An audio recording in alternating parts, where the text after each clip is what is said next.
Hello everyone, welcome to my channel teachers talk. कैसे हैं आप लोग?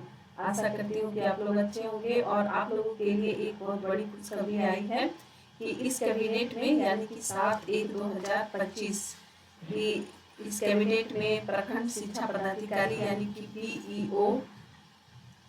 बीईओ की भर्ती जो थी वो उसमें कैबिनेट में पास हो गई है। और टोटल इस कैबिनेट में 9 प्रस्तावों पर मुहर लगी है, जिसमें से एक प्रखंड शिक्षा पदाधिकारी का पद है। और टोटल इसकी जो वैकेंसी की बात करें तो इसमें 714 टोटल पद हैं, और जिसमें से 318 पद शिक्षा पदाधिकारी की है और 147 पद सहायक शिक्षा अधीक्षक और सहायक कार्यक्रम पदाधिकारी की है। बात करूं तो टोटल पद और इसकी अगर आप वीडियो क्लिप देखें जो कैबिनेट में जब ये बीईओ की भर्ती पास हो रही थी उस समय की एक वीडियो क्लिप आप देखें। सबों को जोहार। आज मंत्री परिषद की बैठक में कुल 9 प्रस्तावों पर चर्चा हुई और स्वीकृति प्रदान की गई। पहला प्रस्ताव स्कूली शिक्षा एवं साक्षरता विभाग से झारखंड अवर शिक्षा सेवा के पूर्व में सृजित पदों के आलोक में वर्तमान आवश्यकता अनुसार पदों ये स्कूली शिक्षा एवं साक्षरता विभाग के द्वारा यह अधिसूचना 2023 में ही जारी की गई थी, जिसे मैंने पिछले वीडियो में ही आप लोगों को बताया था। और इसकी योग्यता के बारे में भी मैंने आप लोगों को बताई थी कि योग्यता इसमें क्या होगी।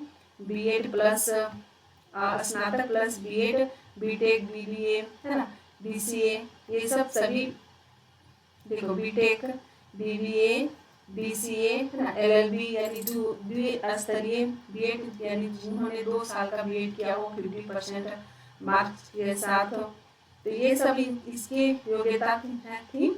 और जिनके जिनके ये योग्यताएं हैं वो इस फॉर्म को फिलअप कर सकते हैं। और ये बहुत ही अच्छी अपॉर्चुनिटी है और बहुत ही अच्छा, मतलब अपर ग्रेड का ये पद है। तो आप ये वैकेंसी भरे और काफ़ी सुविधाएं इसमें मिलेगी। साथ ही साथ अगर इसके सिलेबस की बात करूं तो ये प्रथम पत्र, इसमें 3 पेपर होंगे। और प्रथम पत्र जो है वो क्वालिफाई होगा और सेकंड और थर्ड पेपर से ही आपके जो टोटल मार्क्स के अनुसार कट ऑफ आएगा और उसी के अनुसार आपका सिलेक्शन होगा। इसमें बस यही प्रोसेस है। और जिनको डिटेल से जानने के लिए आप मेरे पिछले वीडियो को जरूर देखें। और अगर जानकारी अच्छी लगी हो तो मेरे चैनल को सब्सक्राइब करें और लाइक करें। साथ ही साथ वीडियो को शेयर करें ताकि मैं इसी तरह झारखंड में जितनी भी वैकेंसियाँ और उससे संबंधित जानकारी को ला सकूं। उम्र सीमा की बात करें तो अभी उम्र सीमा जब नियमावली आ जाएगी, यानी कि आगे का प्रोसेस होने के बाद जब फॉर्म भरने का समय आएगा तो उससे पहले ही अपडेट कर दिया जाएगा कि उम्र सीमा न्यूनतम तो 21 वर्ष ही होगी मुझे लगता है। अधिकतम कितनी रखी जाएगी, हर जैसे ओबीसी और एसटी एससी सभी को कितने सालों का रिलैक्सेशन मिलेगा, क्योंकि ये बहुत दिनों के बाद ये वैकेंसी आ रही है तो मुझे लगता है कि इसमें रिलैक्सेशन मिलेगा ही। और मैं अगर इसकी शिक्षा शास्त्र, इसमें जो थर्ड पेपर है शिक्षा शास्त्र, उसकी बात करूं तो ये एमएड की बुक की, क्योंकि एमएड में ही ये शिक्षा का सिद्धांत पढ़ने को है।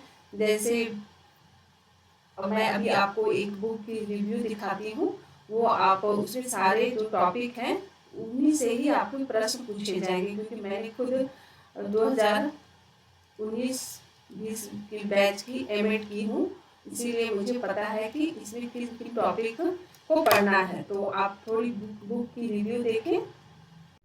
देखो, ये एमएड की बुक है और जिसमें शिक्षा के सिद्धांत दिए गए हैं और शिक्षा की अवधारणा, अर्थ, परिभाषा, अंग, प्रकृति, स्वरूप, क्षेत्र, प्रक्रिया, विशेषताएं और मानव जीवन में महत्व, शिक्षा के महत्व के बारे में बताया गया है। तो देखो, the concept, meaning, definition, parts, है ना, ये सब दिए गए हैं। शिक्षा का कार्य क्या है, ठीक है, फंक्शंस ऑफ एजुकेशन, इसी में दिए गए हैं एम है, एम ऑफ एजुकेशन, उद्देश्य क्या है, यानी कि इस तरह के ये पूरे आप देखें, ये डिस्क्रिप्शन में ये कंटेंट्स हैं इसके, तो ये सभी ही आएंगे आपके शिक्षा शास्त्र में। तो इसका एक आप नोट्स बना सकते हैं, या आप मेरे चैनल के थ्रू अपनी तैयारी कर सकते हैं। शिक्षा के साधन क्या हैं, देखो औपचारिक अनौपचारिक साधनों में अंतर, शिक्षा के साधनों का तात्पर्य, ये सभी हैं।